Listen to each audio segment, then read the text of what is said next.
degli strumenti. Noi dobbiamo prendere la pioggia, il cavallo, la bicicletta, perché prima non c'erano, così si rianimava il filmato.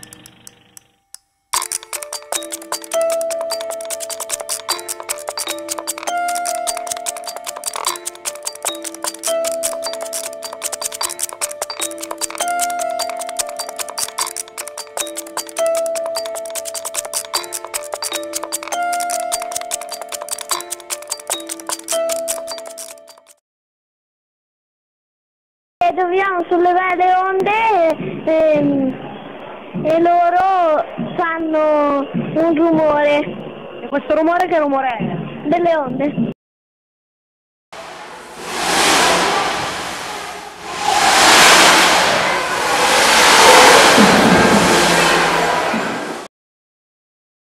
In pratica tu entri, ti metti delle cuffie. Ci sono dei microfoni di grasso e allora senti la voce un po' alla maschera. Devo parlare nel microfono. Di una parola al microfono. Ciao! Dalle cuffie si sente la tua voce strana.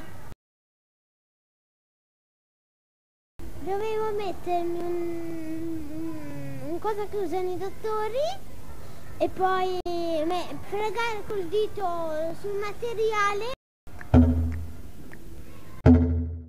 Si sentivano i suoni dei materiali? Sì.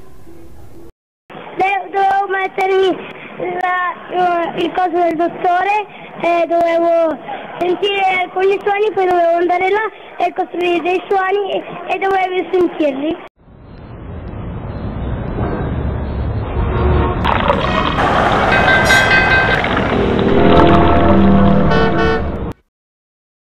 Bisogna mettere delle cuffie, però ci doveva dire quando ci doveva avanzare, quando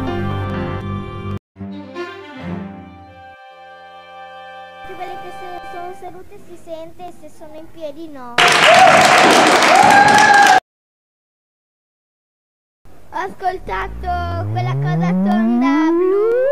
Allora, vi dico un segreto, questo è uno strumento musicale, sapete?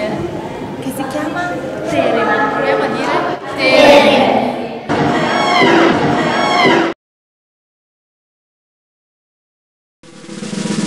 Il Signore sceglie 3 bambini che scelgono un suono e poi quando tu hai capito che suono era, prendevi una figurina e l'attaccavi.